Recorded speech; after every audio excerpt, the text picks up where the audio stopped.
Hola, buenos días. Esta es la clase correspondiente al 19 de marzo del 2020 de la asignatura Biomarcadores y Biosensores del Gran Biotecnología. Hoy vamos a continuar con la parte de biomarcadores en infecciones. Vimos en la clase pasada cuáles eran algunas de las proteínas que nos servían de biomarcador en sepsis, y entre ellas tenemos la proteína C reactiva, la procalcitonina y la pentraxina 3.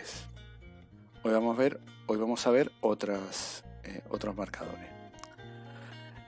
Dentro de la búsqueda de biomarcadores posibles para el diagnóstico y pronóstico de la sepsis, hay un grupo de ellos que pueden ser localizados a través de los diferentes procesos que ocurren en el mismo proceso de la inflamación y que resultan en la sepsis.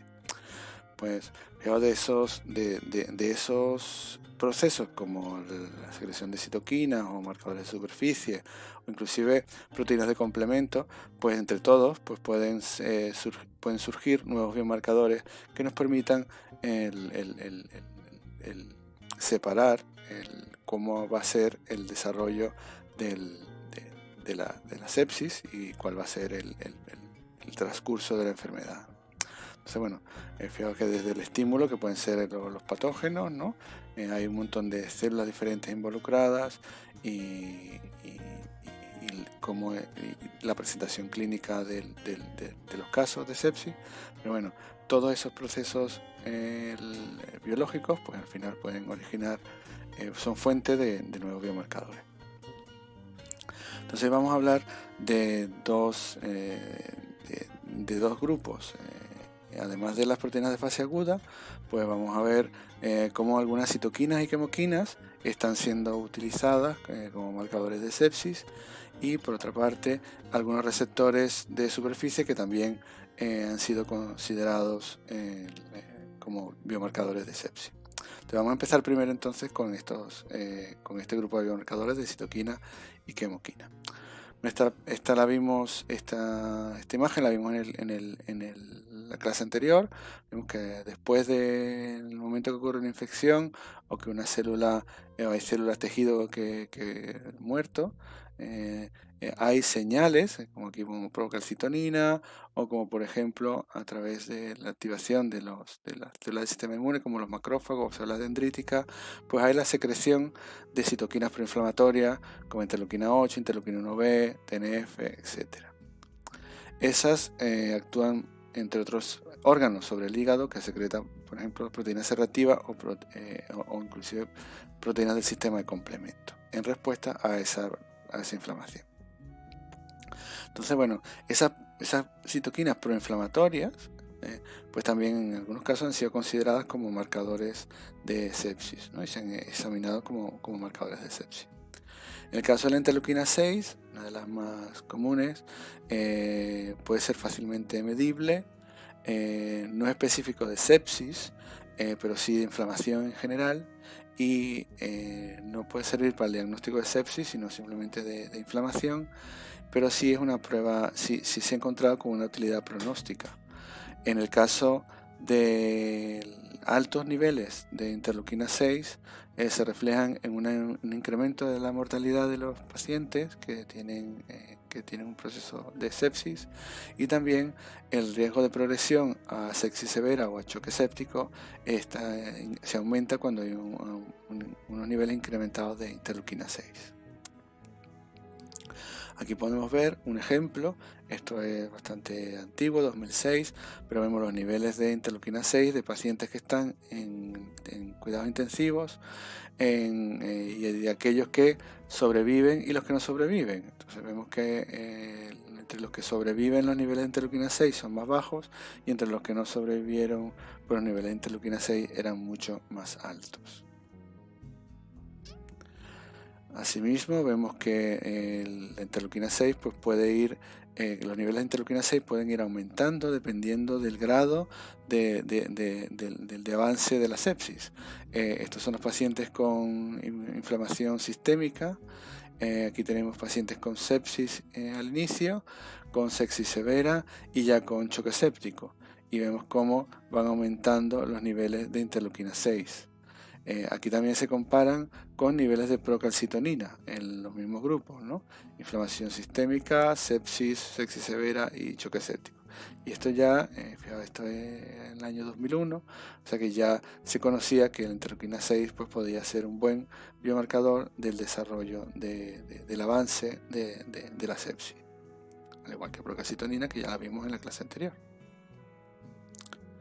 Entonces, otros marcadores de inflamación pueden ser las quemoquinas. Las quemoquinas son moléculas que indican, activan el movimiento celular. Por ejemplo, cuando hay un foco de infección, moléculas que indican a las células del sistema inmune que vayan al foco de infección. Entonces, bueno, las quemoquinas también han sido examinadas como posibles biomarcadores de sepsis.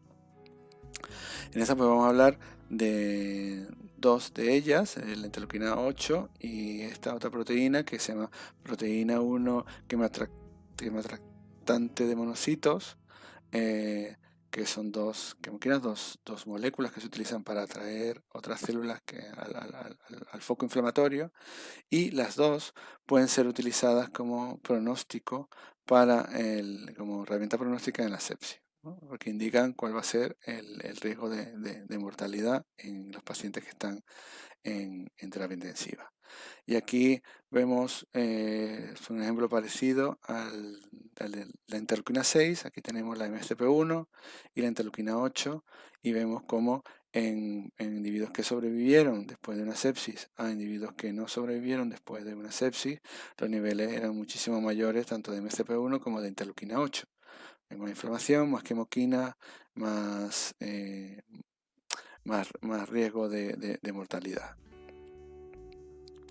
Aquí tenemos una curva de sensibilidad y especificidad donde se muestran la procalcitonina, la interleuquina 6 y la interleuquina 8, ¿no? Entonces la interleuquina 8, quemoquina, interleuquina 6, citoquina y la procalcitonina, que fue la que vimos ayer, ¿no? Entonces vemos que la procalcitonina es muy buen biomarcador, eso ya lo habíamos estudiado en la clase anterior, pero también vemos que tanto la interleuquina 6 como la interleuquina 8 pues también tienen cierto valor pronóstico menor que la procalcitonina, pero también tienen cierto valor por encima de 0,6-0,7, que bueno, no está mal.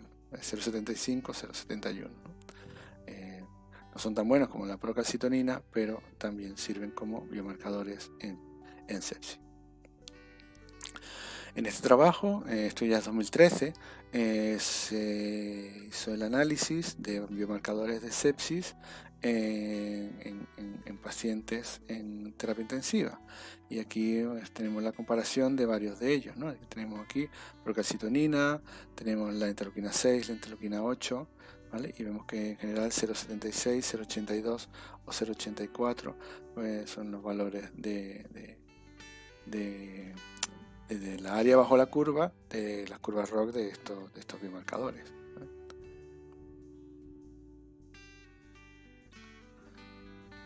Entonces, bueno, ahora vamos a ver otros tipos de biomarcadores de otros grupos relacionados con el sistema de complemento que se secretan por el hígado. Entonces hay una relación entre algunas de las proteínas del sistema de complemento y la sepsis, en especial esta, la C5A del sistema de complemento, que tiene relación con mucha de la señalización que ocurre durante la inflamación en la sepsis, ¿no?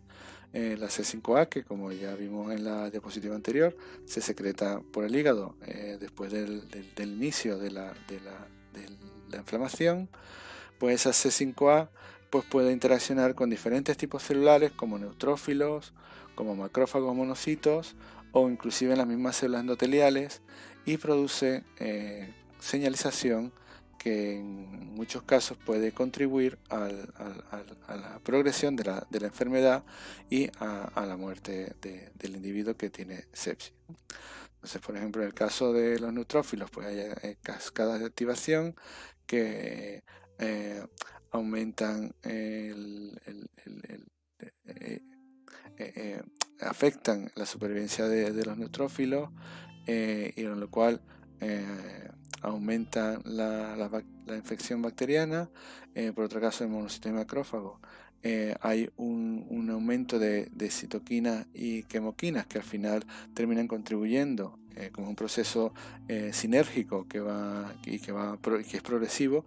Al final termina llevando al fallo de algunos de órganos, produce el fallo multiorgánico, o en el caso de las células endoteliales, C5a pues puede producir un desbalance en la coagulación y hacer que haya una coagulación diseminada y que es lo que ocurre en el choque séptico. Entonces todos estos factores pues pueden contribuir al aumento de la mortalidad durante la sepsis. Entonces, bueno, fijaos que C5a y su receptor pues pueden actuar a diferentes niveles, ¿no? Que contribuyen al final con el fallo multiorgánico que ocurre en el choque séptico.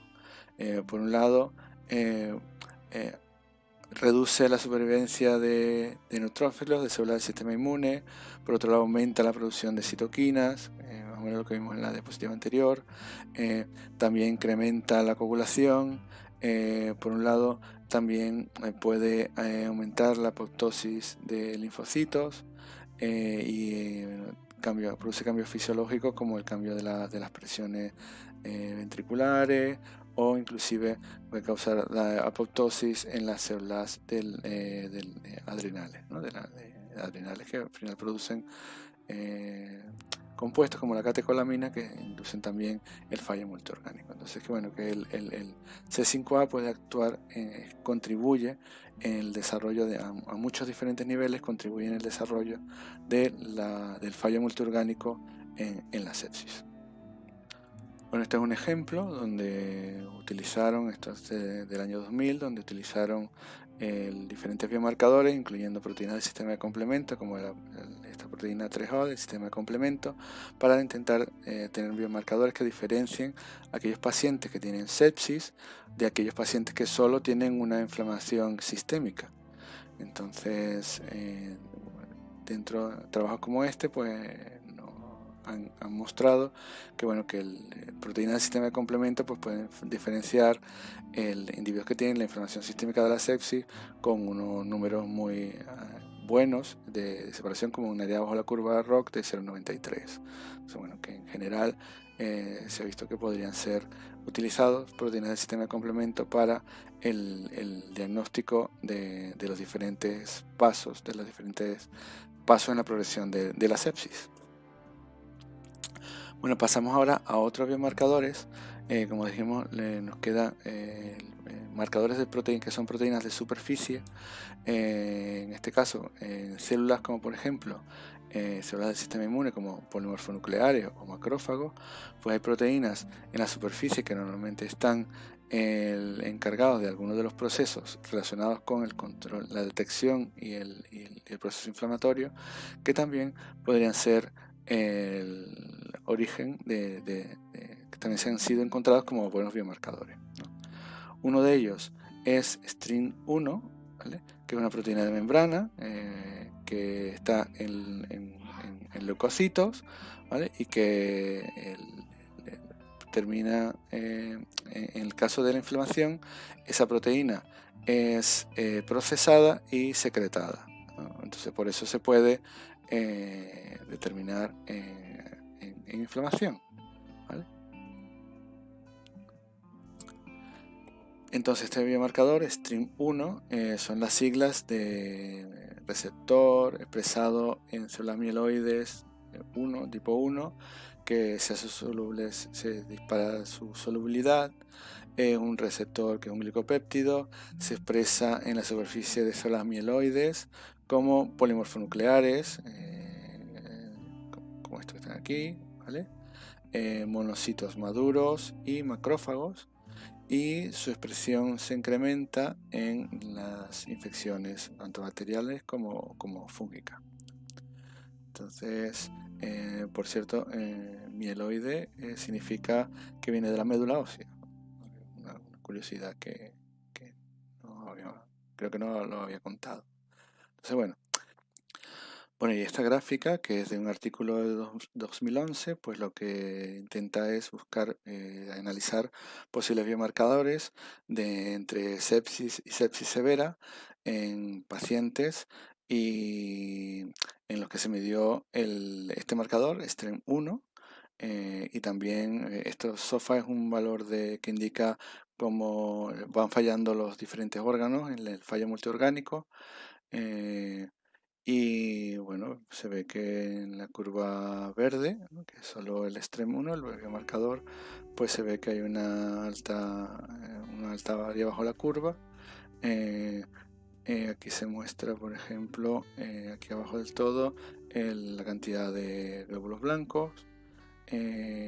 Y aquí, como en azul, es solo el valor del daño multiorgánico, ¿vale? Como ellos van determinando el valor del daño multiorgánico, y bueno, si juntan los dos, STREM 1 y el índice en el que van determinando el fallo multiorgánico, pues sea muchísimo mayor, ¿no? Está cerca de 0,9 en la curva ROC. Entonces, bueno, STREM 1 pues es también otro de los biomarcadores que se utiliza para separar los diferentes, la gravedad de la sepsis en pacientes en terapia intensiva.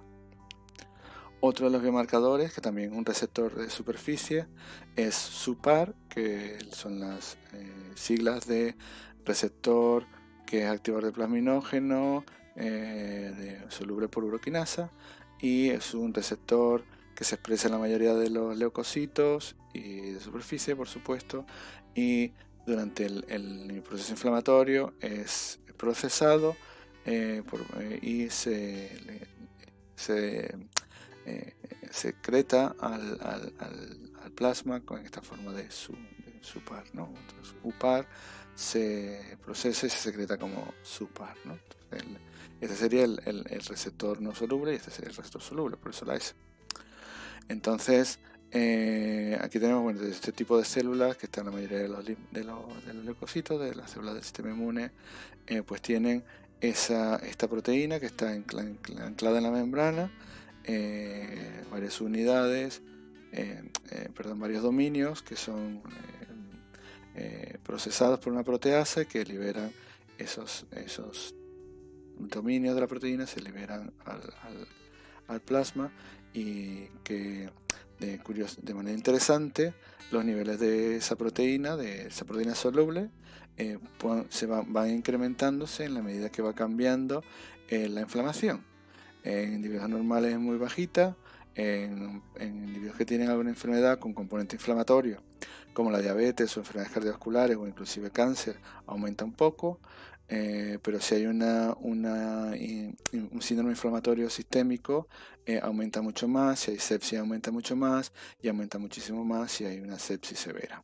Entonces, bueno, nos sirve como un biomarcador de la sepsis y de la progresión de la sepsis. En este artículo, pues vieron SUPAR, este biomarcador, para pronosticar la mortalidad en individuos que tienen sepsis, ¿no? Y entonces, bueno, lo que llegaron como conclusión es que el SUPAR y otras proteínas pues son buenas herramientas para pronosticar la mortalidad de pacientes, inclusive mejores que la procalcitonina y que la proteína C reactiva, ¿vale? Entonces, bueno, es considerado como otro de los posibles, otro de los biomarcadores que se pueden utilizar para estratificar la progresión de la sepsis.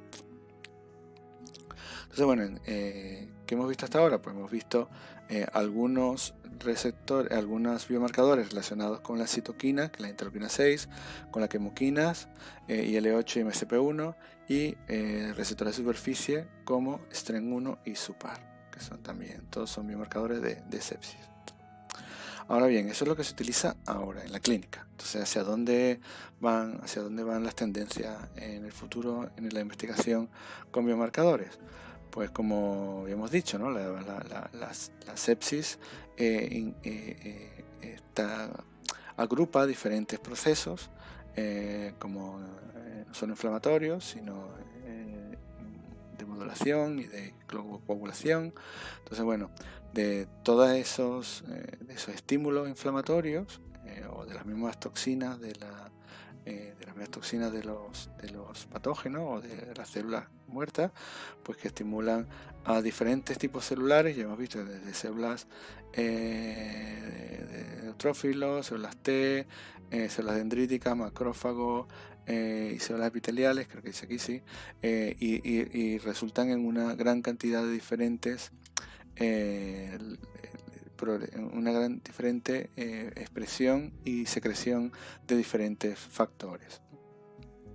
Entonces esos factores pueden ser inmunoestimuladores o inmunomoduladores, y eso al final pues algunos de esos pues están siendo evaluados para ver si pueden ser buenos biomarcadores de sepsis, ¿no? Entonces, bueno, hay una batería de proteínas diferentes, otras interleuquinas como interleuquina 22 y otras proteínas como grelina o adiponectina, que están siendo evaluadas como biomarcadores en sepsis, ¿no? Entonces también esos factores, otras citoquinas que secretadas por células del sistema inmune o otros moduladores proinflamatorios también se están utilizando para ver si pueden ser biomarcadores, y también el ver si se reduce el patógeno, también se reduce la inflamación sistémica, y ver si podemos predecir cuándo cuando se va a generar el daño orgánico, ¿no? El daño multiorgánico. Entonces, bueno, que de diferentes procesos que ocurren en la fisiología, pues se está intentando, y relacionados con la inflamación y con la sepsis, pues está intentando determinar cuáles pueden ser mejores biomarcadores. Otra de las aproximaciones que se están utilizando para buscar biomarcadores en sepsis están relacionadas con el análisis transcripcional, y bueno, en este trabajo, que es del 2013, pues ya lo que estudia es la inestabilidad transcripcional en sepsis, ¿no? Están estudiando sepsis en niños que han tenido infecciones con meningitis, y lo que intentan ver es, utilizando arrays, microarrays, pueden ver un montón de diferentes expresión génica, ¿no? Un montón de expresión génica en el tiempo, ¿no? Y intentan analizar eso a diferentes puntos, ¿no? en 48 horas. Acordaos que los tiempos son muy cortos, ¿no? Que es muy importante determinarlo cuanto antes. Entonces, aquí lo que se ve son los resultados, un poco confuso, pero los resultados del paciente 1, paciente 2, paciente 3, paciente 4, paciente 5, donde se ven todos los cambios transcripcionales en todos los cientos o miles de transcritos, ¿no? Y bueno, se ve, es muy difícil determinar, pero ellos hablan de tendencias, ¿no? O sea, hay algunos que suben, por ejemplo, estos que están en azul suben, y hay otros que bajan. Los que están en rojo pues son los que van bajando, ¿no? Entonces, bueno, de allí pues ellos concluyen que pueden detectar tendencias en algunos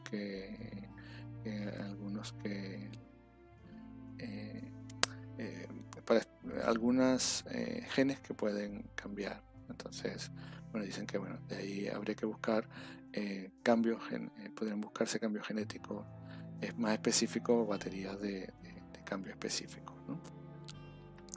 Este trabajo, que es aún ya cambiando también un poco el otro tipo de biomarcadores en sepsis, es a través de la metabolómica. En este trabajo, en 2013, pues ya se buscaba un modelo para poder predecir la muerte en sepsis utilizando datos de metabolómica.